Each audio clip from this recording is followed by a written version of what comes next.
Los conceptos vertidos en la siguiente entrevista no son responsabilidad ni es la línea editorial del 106.9 FM Radio. La entrevista, el punto de vista de los profesionales en temas de interés nacional e internacional.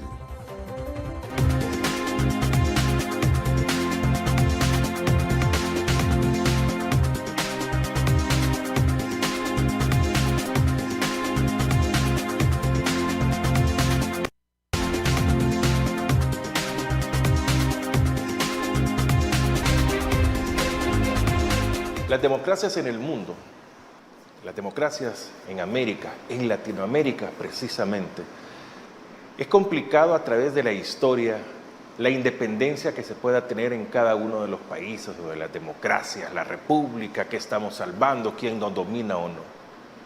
Las leyes, la constitución de la república en El Salvador específicamente, se separa por 3 poderes que tienen que ser independientes el uno del otro. Hay el primer poder del Estado, el que es el administrador, en este caso el Ejecutivo también, es el que tiene el poder absoluto. Dicen que todo hoy en la Asamblea Legislativa viene desde Casa Presidencial, desde la oficina del Presidente de la República, únicamente para que se apruebe.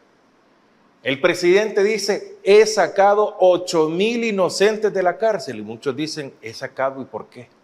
¿Hay realmente independencia en este país? ¿Hay un equilibrio que debe de existir en todos los países, en todas las democracias? Hay un sector de la población que dice, no estoy de acuerdo y vamos a hacer cambiar esto en beneficio de, realmente aquí a ellos se les llama oposición. Y ojo, que oposición prácticamente se está convirtiendo como decir partido político. Es malo, es sucio, es una mala palabra que tiene que existir únicamente. ¿Usted de qué lado está? ¿Usted se ha puesto a pensar si el país lleva el rumbo correcto? ¿O simplemente con yo tener tranquilidad, ahí basta todo? ¿Usted de qué lado está? No sé, piénsalo. Qué bueno estar con todos ustedes. Buenas noches, bienvenidos a este espacio de Agape TV Canal 8, a las 8 acá, en el 8. Estamos en producción de Mix de Medio. Hoy tengo el gusto que nos acompaña el analista Carlos Araujo. Con él vamos a hacer un recorrido por todo esto, donde está la oposición. ¿Realmente seguimos con un único poder en el país? ¿Qué rumbo lleva? ¿Qué dice la población? Carlos Araujo, qué gusto. Buenas noches. Buenas noches, Francisco, y buenas noches a tu audiencia. Un gusto estar de nuevo contigo aquí para conversar sobre lo que está sucediendo en el país. Bueno, qué bueno verlo por acá y que podamos conversar. ¿Quién está contento y quién no con este gobierno? O sea, ¿quién puede decir, ok, la población, los más desprotegidos, en algún momento en Arena decían, los más pobres de los pobres, están mal, yo voy a velar por ellos? Mira, ¿Quiénes? ¿Ellos mismos o hay alguien más? Yo creo que hay una realidad que no podemos obviar, y es que el presidente de la República llegó con el voto popular y con respaldo popular. Definitivo. Y ese respaldo popular es de estas mayorías, de los más pobres de los pobres. Significativamente, que son los que ponen y quitan gobernantes en algún momento. Esta gente con mucha ilusión, ¿verdad? Con mucha esperanza, deposita en una persona su confianza. Su confianza para que lo saque de los problemas que tiene. Yo creo que los ciudadanos en El Salvador se cansaron de probar durante 30 años la incipiente democracia, ¿verdad? Que se estaba construyendo, débil, pero frágil, pero se estaba construyendo. Y que los dos actores de la guerra, al final de cuentas, que gobernaron en esos 30 años, estaban siguiendo las reglas de ese juego democrático. Pero lo que no se estaban percatando entre ellos es que se estaban neutralizando, ¿verdad? En ese balance de poder, porque ninguno tuvo nunca el poder absoluto en este país para poder hacer lo que quería. Y políticamente uno, cuando estaba el otro en el poder, lo bloqueaba, ¿verdad? Para que no tuviera más réditos electorales el que estaba gobernando en su momento. Esta neutralización, al final de cuentas, terminó en que la gente se hartó de esperar beneficios, cambios en su vida personal, en las aspiraciones que cada sociedad tiene.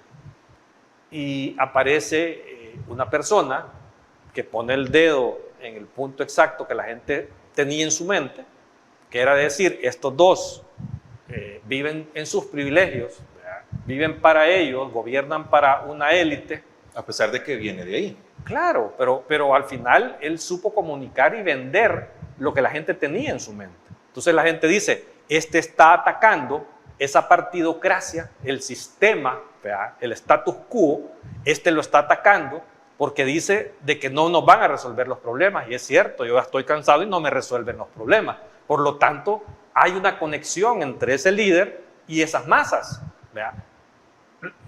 Una cosa es que lo hagas con realidad, ¿verdad? Y con sentido de verdad, de hacer un cambio profundo para que la gente mejore su situación, y otra cosa es que lo hagas por populismo, ¿verdad? Es decirte lo que querés oír para que me des el voto y yo pueda llegar al poder, y una vez llegue al poder voy a hacer lo que yo quiera, que es lo que sucedió en el caso salvadoreño.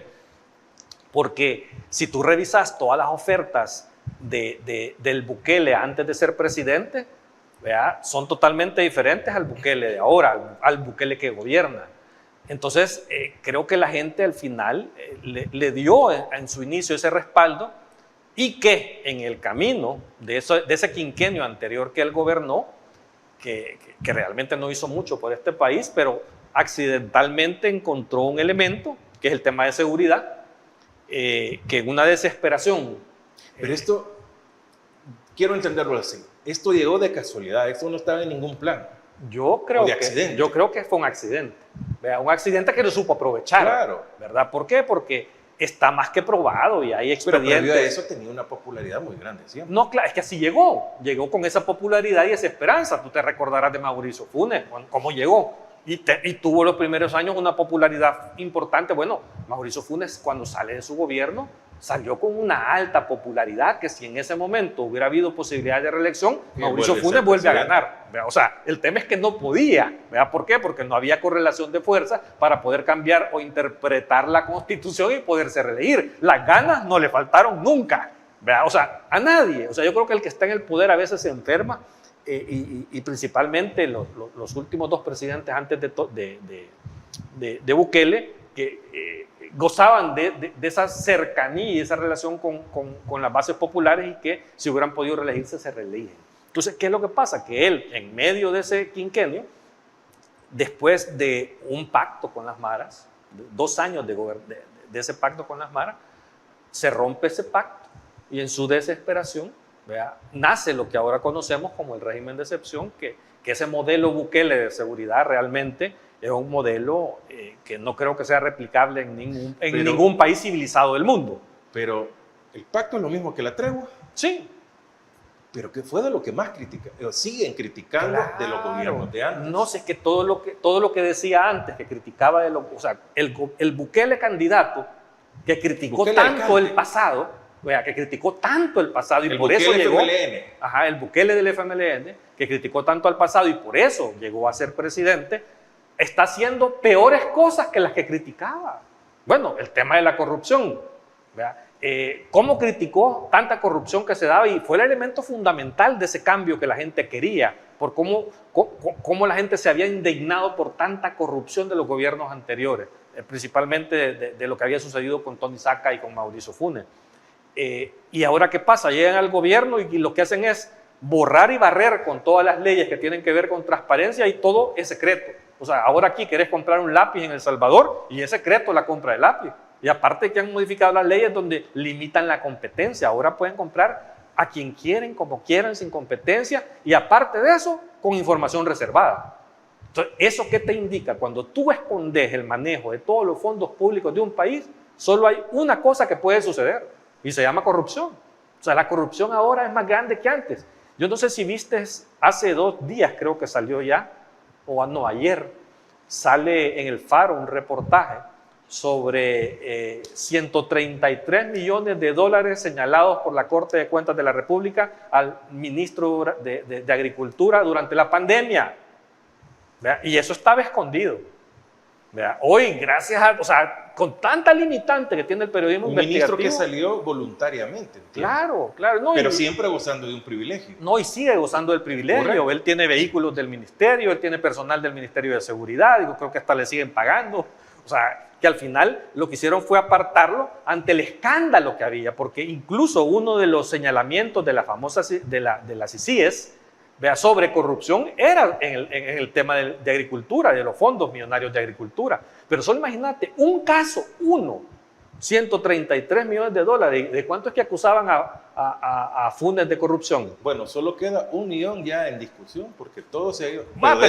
Pero imagínate, que se haya robado el 100% de lo que le señalaron. Eran 300 millones de dólares en 5 años. Y esto es un solo acto, se roban 133. O sea, imagínate en todo lo demás que está escondido, en todo lo demás que sigue escondido y que sigue declarado bajo reserva. O sea, la corrupción, que fue un detonante del cambio de la partidocracia anterior y del sistema anterior, ahora es peor que antes. O sea, el país, ¿y qué es lo que yo te decía? Pero ¿cómo logra mantener, Carlos? El tema de seguridad. Exacto. ¿Eso será? Sí, no, es que mira. Esa fue la... No, es que no hay más, no hay nada más. O sea, tú revisas todo lo demás que este país necesita, ¿verdad? En cuanto a servicios del Estado, en cualquier tema, y está peor que hace 6 años. O sea, vamos a la salud pública. O sea, si es que no hay ni medicinas en el sector salud. No, sí hay medicina amarga, dicen. Pues eso sí. Siempre hay, ahora. No lo sé, pero a la gente le faltan medicinas, o sea, no le dan las recetas como corresponden ni cuando corresponde. Las citas médicas, si antes se tardaban 1 mes, hoy te las están programando para 3, 4, 5, 6 meses. Hay menos personal de salud, los hospitales no están terminados en la cuantía que deberían de estar. O sea, de verdad, la calidad de ese servicio ha bajado. En educación no se diga. También estamos peor en niveles de educación que antes. Y en agricultura, bueno, yo creo que tú entrevistas a Luis Treminio regularmente, él te lo dice claramente, o sea, los retrocesos que se han tenido. No quiere decir con todo esto que estoy hablando, es que antes de Bukele vivíamos en el país de las maravillas, tampoco. Pero nos prometieron algo muy diferente. No, pero era mejor que esto, en todos los sectores, menos el tema de seguridad. O sea, si algo a Bukele le dio aire y le permitió ganar esa reelección como la ganó, es el tema de la seguridad. Y es evidente, o sea, un problema que para los salvadoreños era imposible de manejar, porque de verdad los gobiernos anteriores habían tratado por todos los medios posibles dentro de sus posibilidades, porque ninguno nunca tuvo el poder para poder decretar un régimen de excepción y poder violar todas las leyes de derechos humanos habidas y por haber y cambiarlas. ¿Realmente existe el régimen de excepción? Sí, es que mira, el régimen de ¿Pero excepción... para quiénes? No, para los malos, y lo que pasa que, o sea, es que hay un sentido. Este gobierno tiene algunas buenas ideas y algunas buenas puntadas, ¿verdad? Yo te digo, yo antes de lo que he visto, tú me hablas y me hubieras dicho, mira, es que si aprobamos un régimen de excepción para atacar a la delincuencia, va a ser la solución. Yo te hubiera dicho, no creo. Yo así te lo hubiera planteado. Pero viéndolo, vea, el proceso en ejecución, pues ha dado un resultado que es innegable. El régimen de excepción establecido en la Constitución es constitucional, ¿verdad? Y es una herramienta que es la principal y única herramienta que le ha permitido a este gobierno realmente tener los resultados que tenés en materia de seguridad. O sea, sin eso hubiera sido imposible, más las leyes secundarias que han reformado, que te permiten tener a la gente guardada ahí sin procesarla, que ese es el otro elemento realmente que le permite tener cierto control, ¿verdad? Pero fuera ese régimen de excepción, el problema es que han abusado en su aplicación, y ese es el problema que yo señalo desde el punto de vista de la oposición. O sea, es que si a mí me hubieras dicho, mira, vamos a aplicárselo y se lo vamos a aplicar de verdad a la gente que podamos identificar, ¿verdad?, como mareros, como delincuentes, como terroristas, está bien, yo no tengo ningún problema. O sea, el problema es que en esa operación se han llevado de encuentro de esas capturas casi una tercera parte, de acuerdo a organismos internacionales que son expertos en este tipo de cosas de capturas y de derechos humanos, dicen que de los casi 90.000 capturas, casi 30.000 son personas que no tienen absolutamente nada que ver, y eso sí es preocupante. ¿Verdad? ¿Por qué? Porque no hay un margen de error ahí. Es que no, eso no es un tema de márgenes de error, de daños colaterales. O sea, porque cuando es un daño colateral, tú estás haciendo una operación y que no querés dañar a los inocentes, pero que en la operación pues resultó alguien dañado particularmente. Pero es que aquí no, aquí la orden es, vayan a un territorio y bárranlo. Vean, no sé si ¿Te acordás los conceptos de la guerra cuando hablaban de la famosa la tierra arrasada? Sí. Que barrían territorios enteros matando a todos los que encontraban en los territorios en el interior del país, porque así se deshacían de todo. Pues, eso es lo que hizo el modelo Bukele, ir a los territorios, tirar una atarraya y recoger a todo lo que encontraban ahí. Entonces se lo llevaban, lo guardaban, ¿verdad?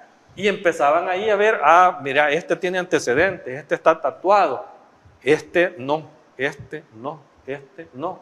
Pero mientras tanto los estaban torturándolo en las cárceles, no les daban de comer. Entonces, dañaste deliberadamente con la intención, ¿verdad?, de detener a los mareros, te llevaste de encuentro a 30,000 inocentes salvadoreños que nunca han tenido un vínculo con las pandillas, que es lo que nosotros hemos reclamado toda la vida. Yo creo que te lo he dicho a ti, o no sé si a tu otro compañero aquí en el programa, que yo en eso soy radical con el tema de la delincuencia, o sea, porque las maras han hecho demasiado daño a la sociedad. Y si a mí me demostrás que son mareros de verdad, o sea, yo me los llevo allá a la Plaza Libertad, una fogata y les doy fuego a todos ahí. O sea, si ser duro con la delincuencia para mí eso no es problema, siempre y cuando sea demostrable, ¿verdad? Pero no, aquí se han llevado de encuentro gente que no tienen que llevarse. Y esa prolongación de ese estado de excepción, al final de cuentas también ya después de 2 años, 8 meses, está dañando también la imagen del país en cuanto al tema de credibilidad y de seguridad jurídica, de debido proceso. Entonces, cuando no existen esos elementos, la inversión extranjera no viene. Y eso sí es un daño que se le está causando al país, porque ¿quién me explica a mí que 2 años y 8 meses después de tener un país seguro, la economía está mal? ¿La economía está peor? Porque la economía no está mejor que antes, sino anda a la calle. Para que toquemos esos temas en el siguiente bloque. Está con nosotros Carlos Araujo. Estamos haciendo no un análisis de coyuntura, sino que un recorrido, porque me gustó mucho un tuit donde él dice que ya tenemos 5 años y medio de gobierno. ¿Y a quién se le echa la culpa? ¿Quién es el responsable? O sea, ¿es valedero o no? No sé. Piénsalo. Ya regresamos.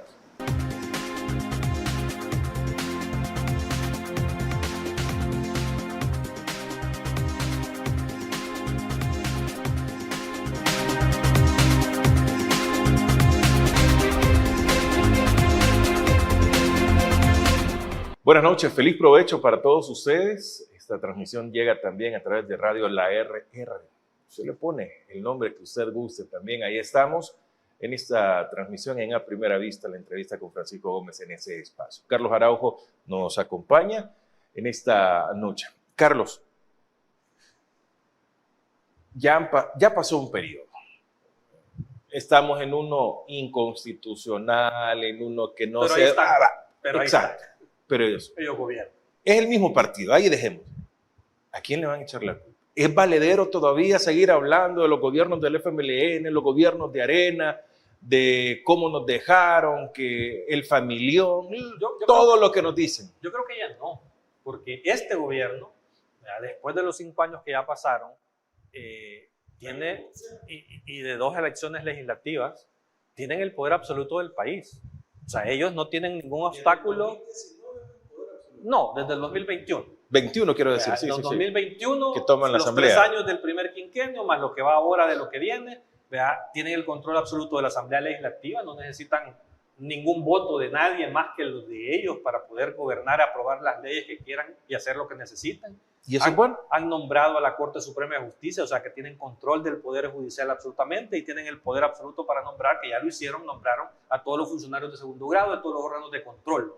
Entonces, no hay nada que les pueda ni señalar cosas inadecuadas en el manejo de los recursos públicos, ni detenerlos en exabruptos que puedan querer cometer, ¿verdad? Entonces, pretexto ya no hay. Ellos ya no pueden culpar absolutamente a nadie de lo que está sucediendo en este país, ¿verdad? Y que te vuelvo a decir, fuera del tema de seguridad, que es innegable los resultados. Que creo que ante eso nadie se opone. Claro. Que hayan capturado delincuentes, que los saquen de circulación. Pero si tú ves, es lo único que el gobierno pasa repitiendo: desayuno, almuerzo y cena. Es lo único que te puede vender. O sea, ellos te pasan recordando en la propaganda todos los días el tema de las maras.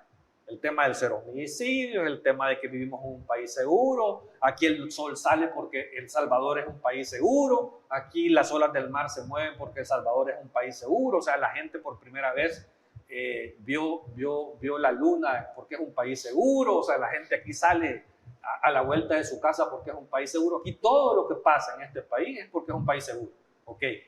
Pero entonces, ¿por qué la situación económica de los salvadoreños no mejora? Si somos el país más seguro del mundo mundial.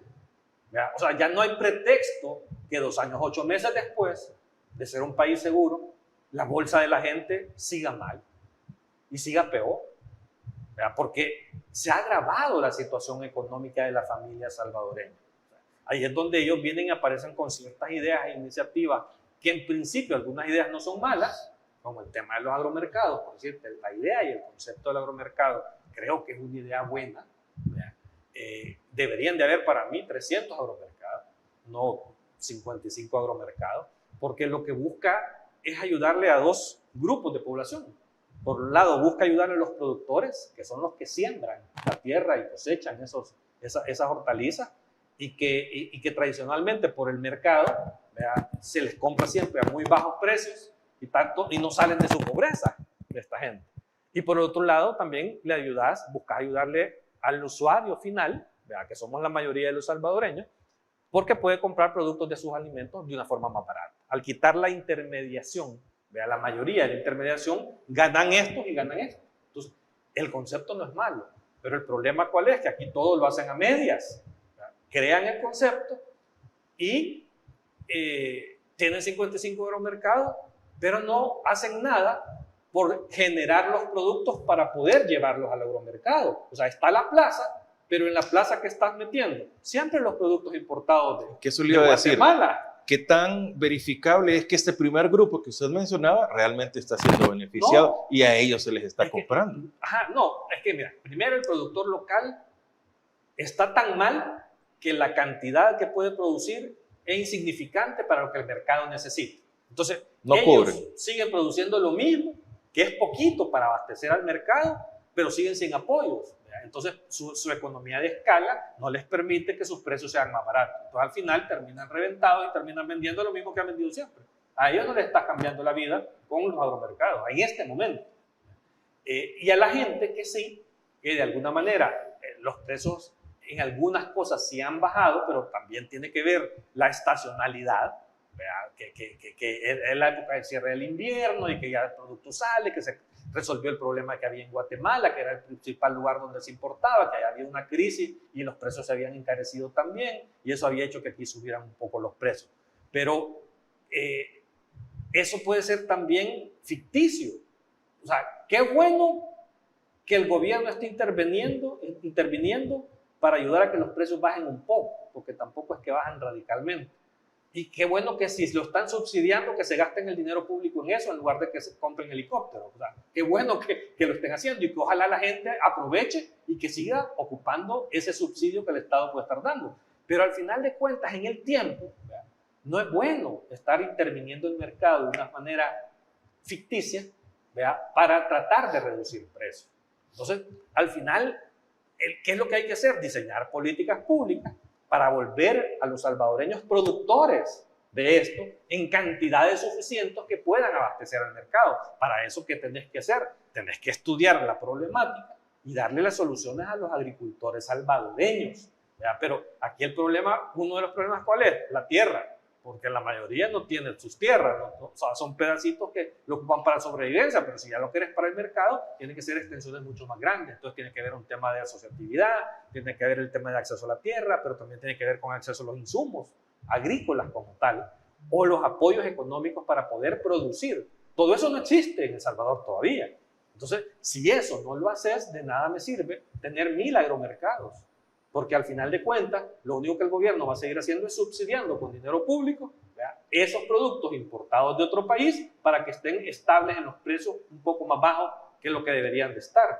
Pero se están gastando el dinero público en algo que es manipulado en el mercado. O sea, qué bien que lo subsidie, yo te vuelvo a insistir, y que la gente lo aproveche, ¿verdad?, porque al menos se lo gastan ese dinero se está gastando en la gente. Pero en el largo tiempo no es algo que pueda ser manejable y administrable.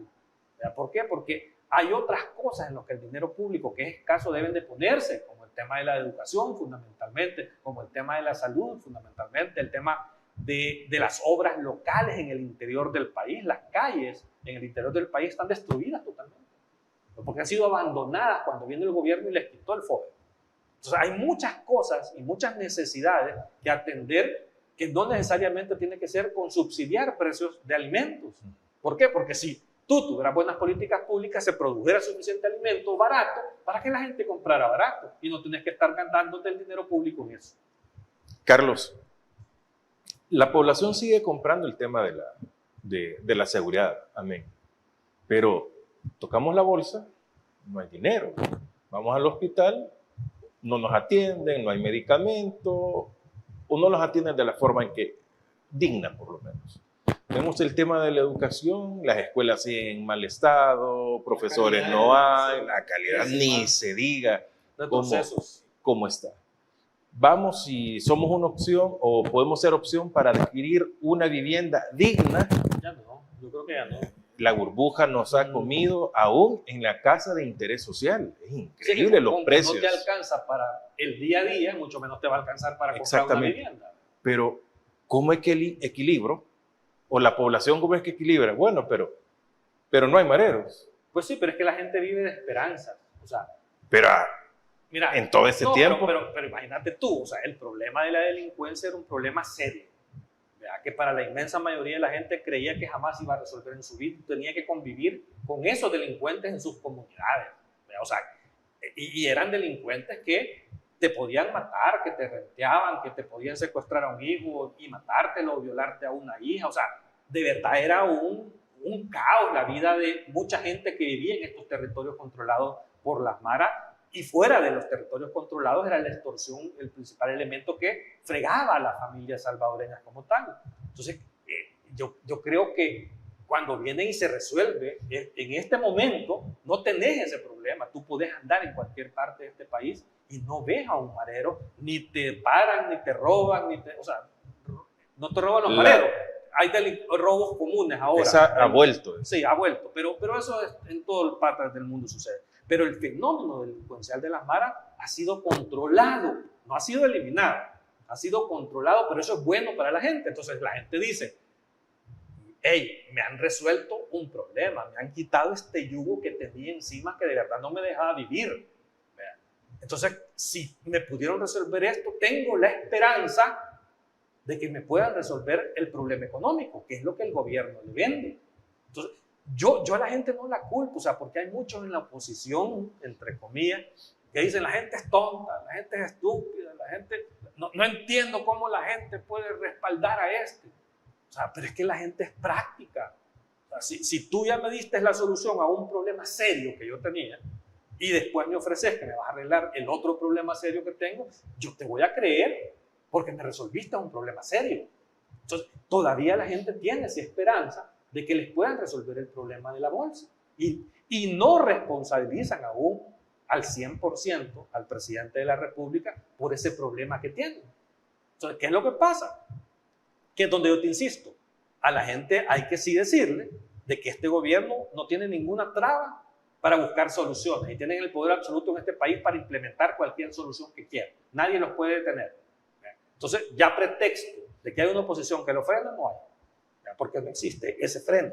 Entonces, a medida el tiempo vaya pasando y no le resuelvan el problema, la gente va a llegar a entender entonces que si no se lo han resuelto es porque el que está gobernando no sabe cómo resolverlo.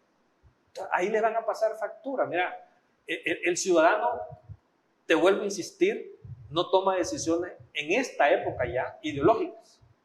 Toma decisiones de una forma muy pragmática. Es, ¿me resolvés mi problema o no me lo vas a resolver? Si ellos llegan al punto de entender que este gobierno ya es incapaz de resolverle su problema, va a buscar quién se lo resuelva.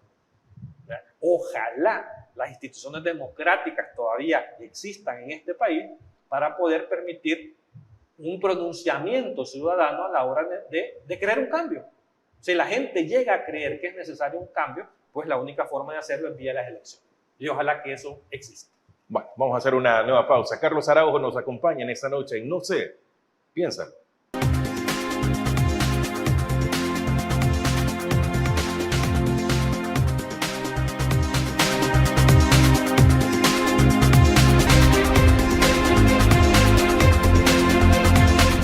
Buenas noches, tercer bloque de la entrevista de los miércoles. Gracias por estar con nosotros y que también nos pueden ver en las redes sociales de Mix de Medio, de Agape TV Canal 8 y de Radio La RR. Carlos Araujo nos acompaña. Carlos, amén a lo que ya hemos hablado, creo que el tema de seguridad va a ir en todo, porque como usted menciona, por cualquier cosa se saca el tema de la seguridad y gracias a todo ello.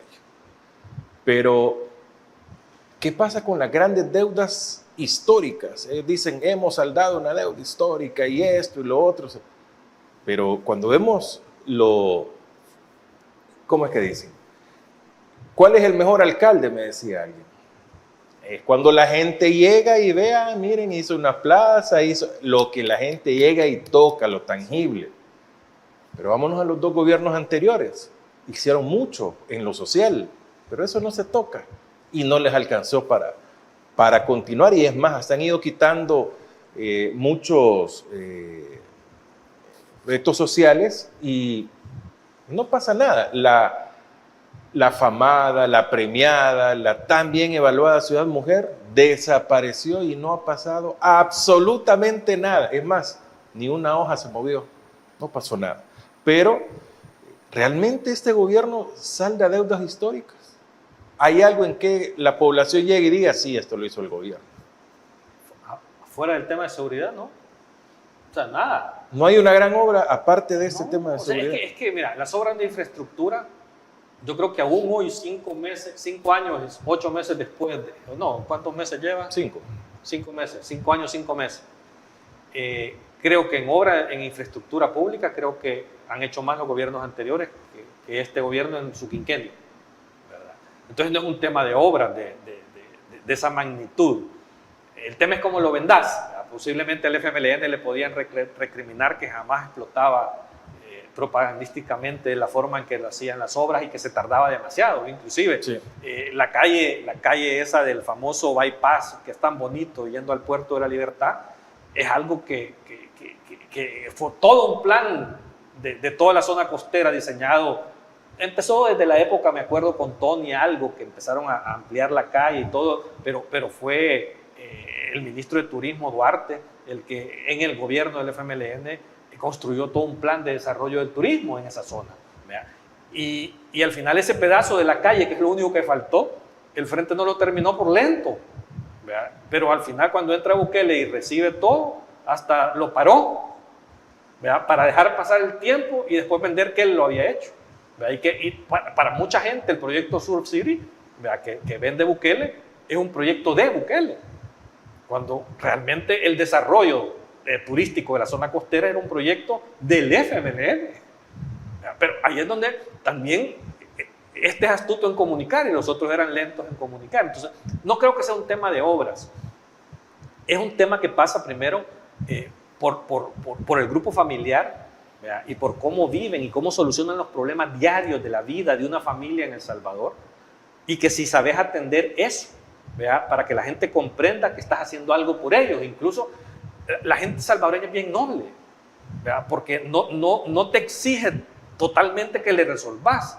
Con que él sienta que de verdad tu esfuerzo es genuino por quererle ayudar, la gente te lo entiende y te lo acepta, porque sabe que toda la vida no ha vivido bien, ¿verdad? Y sabe que su vida ha sido difícil y que al menos le agradece a aquel que hace un esfuerzo genuino por quererlo cambiar y sacar de esa pobreza en la que ha estado acostumbrado a vivir.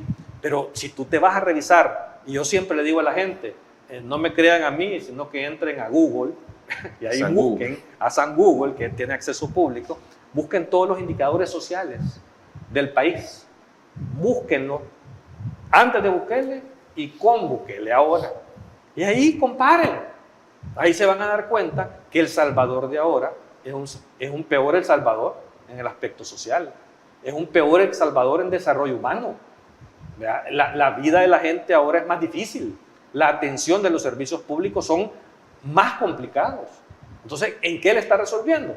Fuera del accidente de la seguridad pública, que dio un resultado positivo y que qué bueno, y que ese sacrificio de esos miles de ciudadanos inocentes que han tenido que pagar los platos rotos, ¿verdad?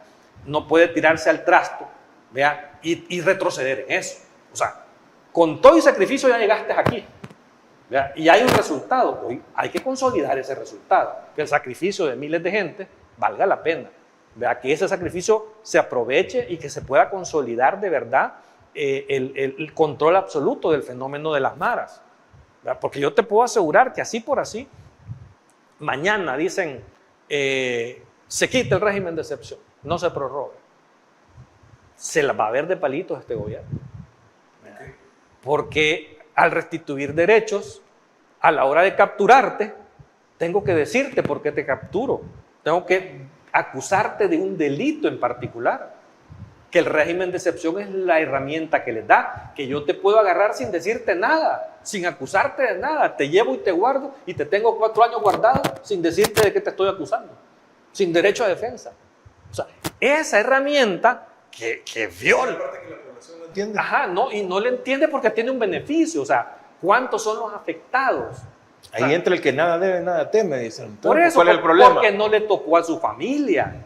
Pero ¿qué pasa si tu hijo fuera el que estuviera sufriendo esas consecuencias, o vos como padre de familia estuvieras sufriendo esas consecuencias sin deberla?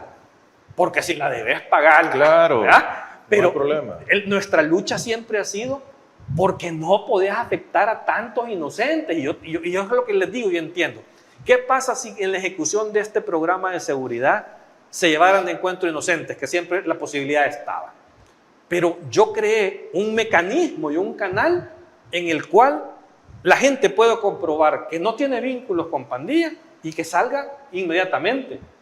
Pero no, ahí está la gente. Incluso con órdenes de libertad emitidas por jueces. ¿Verdad? Que han pasado más de 2 años ahí y que el gobierno dice, no lo saco. No lo saco. Entonces, hay un uso abusivo de la herramienta y eso es lo que nosotros hemos señalado toda la vida. A pesar de que reconocemos también que la herramienta le ha dado un resultado positivo en términos de seguridad a la sociedad en general. Y eso no lo puede negar nadie. Entonces, ahí es donde yo digo, mire, a mí no me diga, y que yo insisto, no me digan que hay que quitar el régimen de excepción, mientras no tengas una herramienta que te dé la misma eficacia que te dio el régimen de excepción. Que tenemos que luchar. Tenemos que luchar porque los inocentes no sean afectados. Que los inocentes sean liberados lo más pronto posible. Pero eso es necesario, tener inocentes, el capturar sin ninguna... No, mira, el capturar sin ninguna acusación es parte de lo que te da el régimen de excepción, porque de esos 90.000... Pero lo ocupan para otra cosa. De esos 90.000, 60.000 son delincuentes, ¿verdad? Y que están guardados y por eso es que ha sucedido eso. Y que esa forma de tenerlos ahí, de capturarlos de esa forma sin poderlos acusar de algo directamente y tenerlos guardados, es lo que ha hecho que el resto que sigue libre, que no lo pudiste capturar, haya huido, se haya escondido, se haya ido para otro país y al final de cuentas están desarticulados, que eso es bueno. Pero entonces, si ya sabes después de 2 años, 8 meses, cómo funciona esto, cuáles son los errores que cometiste, hace un análisis y cambialo de tal forma en que la afectación a los inocentes sea mínima. Pero no cambian nada. Lo que siguen haciendo es prorrogando lo mismo que te permitió abusar de mucha gente inocente. Y siguen abusando de mucha gente inocente. ¿Por qué? Porque hay miles de órdenes de libertad emitidas por jueces que el gobierno dice no lo suelta. Entonces, ¿qué sucede? Hacemos una nueva pausa, ya regresamos con más. Y la pregunta del millón, ¿y qué hacen todas las ONGs, la sociedad civil organizada? ¿Qué está haciendo? Hacemos una pausa, ya regresamos en No sé, piénsalo.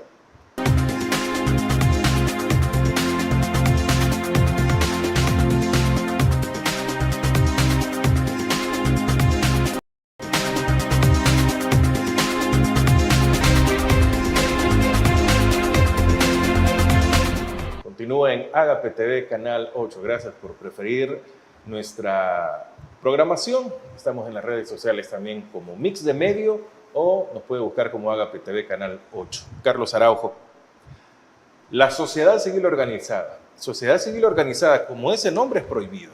Es una mala palabra porque es una oposición ya. Es una etiqueta. Exacto. No considero que sea de esa forma. Pero, ¿qué está pasando con todos estos grupos que hay muchos, pequeños, grandes, aquí, allá, a favor y en contra? ¿Pero qué están haciendo? Mira, ¿realmente los han aniquilado? No, porque siguen haciendo los esfuerzos. O sea, a pesar de la persecución, ¿verdad? A pesar de la... Fue un duro golpe capturar a Pepe Melara y a Tilio Montalvo. Claro. Ese sí fue un mensaje. Claro, es que ahí es donde voy yo cuando abusás de los instrumentos que tenés como Estado, ¿verdad? Para callar las voces críticas al gobierno. Un ejemplo son ellos dos, ¿verdad? Otro ejemplo es lo que le están haciendo al muchacho Fidel Zavala, que le están reactivando cosas que no tienen absolutamente nada que ver y cosas que hasta cerradas habían estado por lo mismo juzgados. ¿Para qué? Es tan poderoso el mensaje de Fidel, ¿verdad?, en contra de lo que sucedió, de los abusos del régimen de excepción, de los abusos, porque hay cosas buenas que ha dado, pero de los abusos del régimen de excepción, que no hayan cómo callarlo y detenerlo. Ese mensaje poderoso. Entonces, ¿qué tienen que hacer? Atacar al mensajero. ¿Verdad? Porque yo no he visto argumentando al gobierno nada de lo que señala a él. Lo único que han hecho es atacarlo a él, inventándole cosas, ¿verdad?, manipulando el sistema judicial. Tú ves ataques con esa manipulación del sistema judicial, persecución a la prensa que hace las investigaciones de corrupción, la prensa que ha destapado el incremento patrimonial de la familia Bukele en los últimos 5 años. Y otros casos como el del presidente del Banco Central de Reserva, lo de los bitcoiners que ahora son los nuevos dueños del Centro Histórico de San Salvador. Entonces, al final estás haciendo proyectos para beneficiar a tus amigos y creo que eso es incorrecto y es indebido. Entonces, esas cosas que a pesar de reservar toda la información, de no cumplir las leyes de acceso a la información, el periodismo investigativo y las ONGs que buscan transparencia, siguen trabajando, investigando y a pesar de que los estén persiguiendo, yo creo que sus frutos los está dando. La lucha hay que seguirla haciendo. O sea, este gobierno ha hecho peores cosas de las que le señalaban los gobiernos anteriores. En temas de transparencia, en temas de corrupción fundamentalmente. Fuera de los abusos de poder, de otras cosas, pero en esas cosas, en esos temas fundamentales, son peores que los de antes, son peores que los mismos de siempre, ¿verdad?, tal como ellos los habían etiquetado. Y por lo tanto, ellos lo que tienen que hacer es tratar de silenciar esas voces y perseguir esas voces. Ahora, Carlos, es lo que vemos. Cada vez que hay una investigación periodística o que ese grupo llamado ciberinteligencia publica algo o da a conocer algo, hay una característica: no hay respuesta. Claro. Bueno, he escuchado respuestas en el caso de la compra del hermano del presidente del edificio, ahí salió la prácticamente familia de inmediato. Exacto. Sí. Pero son muy escasos los acusaron y salieron en una forma prepotente. Claro. A decir, tengo dinero y qué. Exacto, siempre han tenido. Y la población lo agarra exactamente el mensaje así como. Y cuando no es cierto, Exacto. porque no lo tenían. Pero resulta el quedarse callado siempre. El no decir absolutamente nada en cualquier caso. Claro, es que ¿Pero por qué resulta? Porque al final... Dice el dicho, el que calla otorga. Por eso, la población. pero si te quedas callado y no hay una respuesta, el tema no sigue manteniéndose en el ambiente, que es lo que ellos logran con eso. O sea, la oposición o lo que hacen, o el periodismo investigativo o estas ONGs dicen algo, y siguen, pero jamás hay una respuesta, por lo tanto la conversación llega un momento que se termina, porque no la estás prolongando. Cosa contraria de lo que sucedió, por decirte, en el caso de la Asamblea Legislativa, cuando pasó el tema que quisieron fregar a Claudia Ortiz y que se le revirtió a ellos mismos, y que ahí sí empezaron a querer responder y contestar y se enredaron más. O sea, no tenés idea de los costos políticos que ha tenido el mal manejo de ese tema dentro de la Asamblea Legislativa y para los diputados de Nuevas Ideas. Por lo tanto, el silencio creo que es la mejor arma que han encontrado al no poder desvirtuar lo que se les está señalando. O sea, que los señalamientos que se les hacen tienen pruebas, contundencia que es imposible negarlo. Pero en otro tiempo eso era razón para sacarte. Pues sí, pero como a la gente le dicen que es mentira, ¿verdad? En sus mecanismos de propaganda abajo, ¿verdad? Y no te responden y empiezan a tirar cortinas de humo, ¿verdad? De otras cosas, como ir a regalarle a Costa Rica 400 toneladas de comida y alimentos. Entonces, te llevo a discutir de eso, para que dejes de hablar del centro histórico. Un mal menor por un mal mayor. Ajá, o sea, porque ahí estás cuestionando mi solidaridad. Y discutamos de esto, pues, metámosle más fuego a este tema y dejemos de hablar del problema de los salvadoreños, que el 23 hay una marcha del sector salud, ¿verdad? Por reclamos al problema de presupuestos y a todo el problema social que genera eso en cuanto a la salud de los salvadoreños. Pero no, salgamos de estos temas, o sea, vámonos mejor a tomarnos la foto con Trump, ¿verdad? Y con los del caucus allá en Estados Unidos, para que empecemos a hablar de estas cosas. O sea, ellos siempre quieren controlar la narrativa de los temas de discusión, para que no discutas los verdaderos problemas del Salvador, ni los señalamientos de corrupción que están teniendo. Entonces no hay salida. ¿Cómo no? Seguí insistiendo. ¿Pero y cómo? Seguí hablando, seguí denunciando, seguí haciendo lo que estamos haciendo aquí. Si la oposición está desprestigiada, No los toda, partidos políticos, no toda. Dígame qué partido político, incluido Nuevas Ideas, trasciende. No, pero es que esto no se trata de partidos. Esto no es un tema ideológico. Este es un tema... Pero son una voz autorizada, sí, alguien que los va a escuchar y que tienen cómo denunciar. De los partidos, o sea, los partidos en general tienen un desprestigio. La gente está... Creado por el mismo presidente. Creado por Arena y el Frente también. O sea, si es que los que permitieron que naciera un fenómeno como Bukele fueron los dos anteriores con las cosas que hicieron mal. O sea, no es que yo solo me puse aquí a decir cosas y a inventar cosas contra los del pasado y la gente me creyó la paja que les di. No, había materia prima y lo que hizo Bukele es aprovechar esa materia prima para darle fuego. Entonces, la gente no cree en la partidocracia en este momento por todas las decepciones que se ha llevado. Entonces, esto es un tema de personas que demuestren que tienen un interés genuino por los salvadoreños, que demuestren que tienen las manos limpias, que demuestren que rechazan el pasado tal como los rechazan la mayoría de los salvadoreños.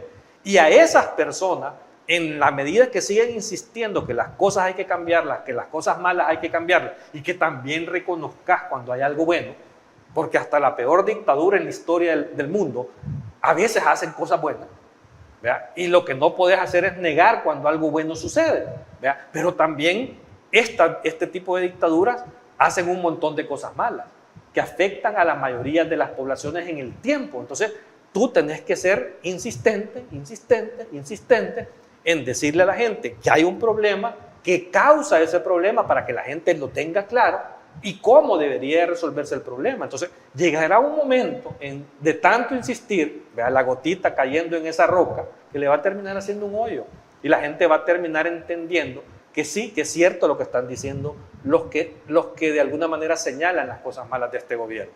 No hay que desfallecer, hay que seguir insistiendo y esto va a cambiar en algún momento. O sea, ninguna dictadura es eterna, ninguna. Bueno, vamos a hacer una pausa, ni el programa es eterno, vamos a la parte final, al regresar.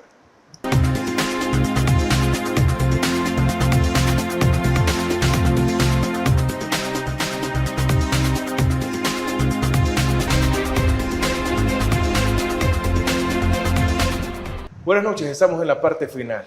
¿Qué nos depara Carlos Araujo en este mes y medio que nos resta para terminar el 2023? ¿Va a haber algún cambio? Se está hablando del fiscal general, de la Corte de Cuentas, aprobar el presupuesto.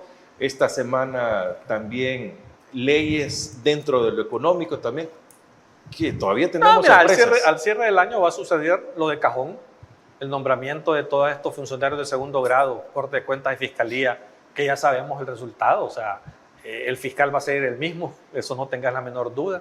Y en la Corte van a poner... ¿Ha hecho buen trabajo? No, pero precisamente por eso. Ha hecho un buen trabajo, depende para quién. Si es para el gobierno, lo ha hecho muy bien. En la Corte va a haber gente afín y controlada absolutamente por ellos, para que no sigan investigando absolutamente nada de la corrupción como esta que se señaló de los 133 millones del MAN. Y eso, van a aprobar el presupuesto. O sea, todas esas cosas que son las normales y de cajón. Yo creo que habrá una sola cosa que que será normal y que la van a esconder en medio de todo esto y el cierre del año, que es la ratificación del artículo 208 de la Constitución, que al final de cuentas es algo grave, ¿verdad? Porque van a borrar de un plumazo la Constitución y los procesos de cambio de esa Constitución y la van a convertir, la Constitución salvadoreña, en una ley secundaria que plenaria tras plenaria puede ser modificada. ¿Van a tratar que pase bajo agua? Claro, la van a meter, la van a aprobar y te vas de vacaciones. Es el mejor momento. Es el mejor momento, en medio de la aprobación del presupuesto y de todo lo que van a hacer de los funcionarios. Ahí van a tirar eso. El ciudadano común y corriente no entiende de temas constitucionales y de las implicaciones que eso tiene. Sí va a tener una gran afectación a futuro en la vida de los salvadoreños. Y esta deriva autoritaria cada día se va profundizando más. ¿Verdad? Incluso se han tomado el Tribunal Supremo Electoral nuevas ideas. Esto también ha sucedido en países como Nicaragua y Venezuela, donde el régimen se toma la institución electoral precisamente para que cuando los ciudadanos de alguna manera intenten cambiarlos, ya no puedan. Bueno, ya Carlos sean Araujo, fraudes electorales. muchas gracias por haber venido. Un gusto, Frank. A la orden. Bueno, muchas gracias a todos ustedes por habernos acompañado. Estos son puntos de vista, con investigación, con conocimiento de causa, por estar in situ en muchas de estas cosas. Usted está desde la comunidad de casa, probablemente en el trabajo, pero es parte de esta comunidad llamada El Salvador. Tenemos que ser parte de una solución y también proponer, abrir los ojos. Yo recuerdo que nos dijeron en pandemia, cierren los ojos, pero eran segundos. El problema es que nunca se abrieron. Hay que abrirlos y decirle al vecino también, al que tenemos a la par, que abra los ojos y que tengamos un poco más de criterio para todo. Buenas noches, muchas gracias por habernos acompañado. Soy Francisco Gómez. Próximo miércoles los espero por acá, en No sé, piénsalo.